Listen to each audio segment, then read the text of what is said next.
as beef prices continue to rise. The increase is happening for many reasons, and it's affecting shoppers and businesses alike. People say they have beef with the price of their average beef at the grocery store. Oh yeah, it's a constant struggle. Well, we haven't seen a cattle shortage like this since the 1950s. Now restaurant owners, farmers, and shoppers are being forced to adjust higher costs and limit supply. The average price of ground beef has climbed to more than $6 per pound, a 12% increase from this time last year, according to the U.S. Bureau of Labor Statistics.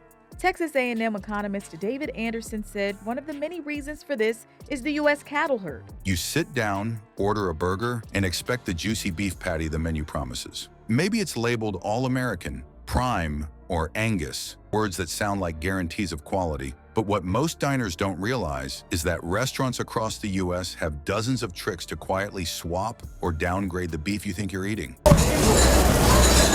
A juicy, sizzling steak. Made by computer. While obtaining regular meat is a process that's been taking place for millennia, the mix of soy and pea protein, chickpeas, beetroot, nutritional yeast, and coconut fat is formed into steak-like shapes using a 3D printer. Redefined Meat, a meat alternative startup out of Israel, makes their product using a highly technical process. From blending cheaper meats into patties to using misleading menu terms, the steak or burger on your plate may not be what you believe it is. These swaps save restaurants money and boost profit margins, while customers are left none the wiser. Here are 10 of the dirtiest ways beef gets switched without you knowing. The first is beef blends disguised as pure patties. Many burger joints advertise 100% beef, but what they don't say is that the patty can include a mix of different grades and cuts ground together. We have fewer cows, fewer calves, and now less beef production. And the second part is we couple that less production with really good demand. Consumers like beef and they continue to buy. And we just stock up as much as possible, freezers, whatever we need to do. So when will this end? Anderson said it could take years. I think we're really right on the edge of starting to expand our herds, which will get us some more beef production in a couple of years. For restaurants like Galaxy B&G and Colleen, they buy their meat in bulk and have been forced to make adjustments.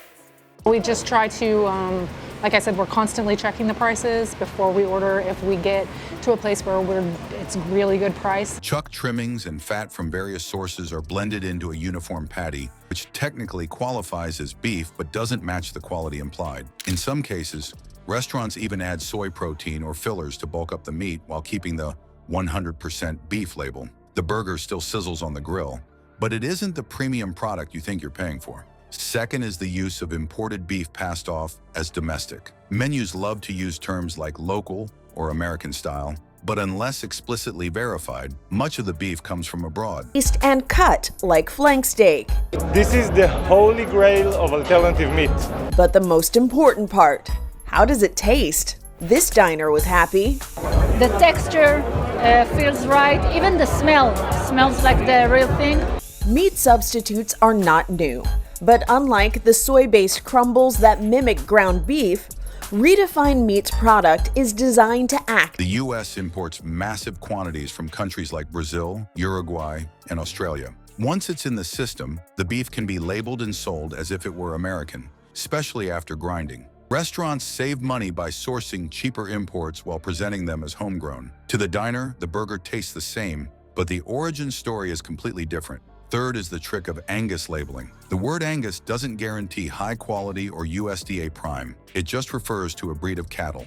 Restaurants exploit this by advertising Angus burgers that are no different from regular ground beef. Unless the label specifies certified Angus beef, the term is often meaningless. It's a marketing illusion that makes a standard burger seem special. Diners pay more, believing they're getting premium beef, when in reality they're just buying into a clever word game. Fourth is the downgrade in steak cuts. A menu might list sirloin or ribeye, but restaurants sometimes substitute lower-grade cuts trimmed to look the part. Steaks may be mechanically tenderized or injected with marinades to mimic the texture of pressure cuts. A cheap shoulder cut can be reshaped and sold as sirloin, and most diners wouldn't know the difference once it's grilled and smothered in sauce. The name on the menu creates trust, but the meat on the plate often tells another story. The fifth swap is fat content manipulation. Burgers and ground beef served in restaurants may contain far more fat than advertised. A lean burger might actually be close to 30% fat, especially in fast food operations. The extra fat makes the burger juicier and more flavorful, masking the lack of quality meat. Customers believe they're getting a hearty, meaty burger, but they're paying for fat as filler. This quiet trick saves restaurants money on lean cuts and keeps customers coming back for that addictive richness. Sixth is the use of restructured beef. Scraps, trimmings, and small pieces of meat are glued together using a product known as transglutaminase, nicknamed meat glue. The result is a steak that looks like a whole cut but is really a patchwork of leftovers. To the average diner, it appears like a perfect fillet or roast, but in reality, it's a Frankenstein cut. While legal, the practice is rarely disclosed, and restaurants count on customers not noticing the subtle differences in texture. Seventh is frozen beef presented as fresh. Many menus proudly claim never frozen, but in reality, restaurants often thaw pre-frozen beef in bulk and serve it as if it were fresh. Supply chain logistics make frozen beef far cheaper and easier to handle.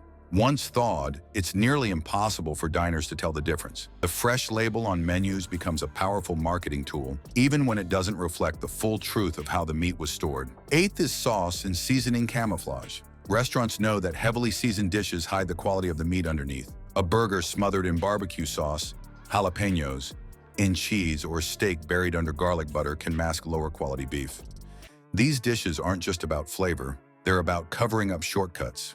Strong seasonings disguise bland or fatty cuts, making customers think they're enjoying premium meat when the seasoning is doing most of the heavy lifting. Ninth is portion trickery.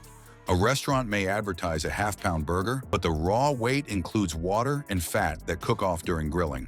The patty that arrives on your plate might weigh only 10 ounces instead of the 12 promised. Similarly, steaks are sometimes weighed before trimming excess fat and gristle, meaning the customer pays for inedible portions. The practice inflates perceived value while letting restaurants stretch their beef supply further. The 10th and final dirty trick is branding partnerships. Some chains highlight that their beef is supplied by a well-known ranch or farm, implying a direct, premium source. In reality, the relationship is often little more than a licensing deal. The beef may only partially come from that supplier, mixed with generic product to fill quotas. Diners assume they're eating a unique farm-to-table steak, but the supply chain tells another story. Bulk shipments blended, processed, and rebranded for profit. These 10 tactics reveal a restaurant industry that treats beef not as a promise, but as a commodity to be stretched, marketed, and disguised.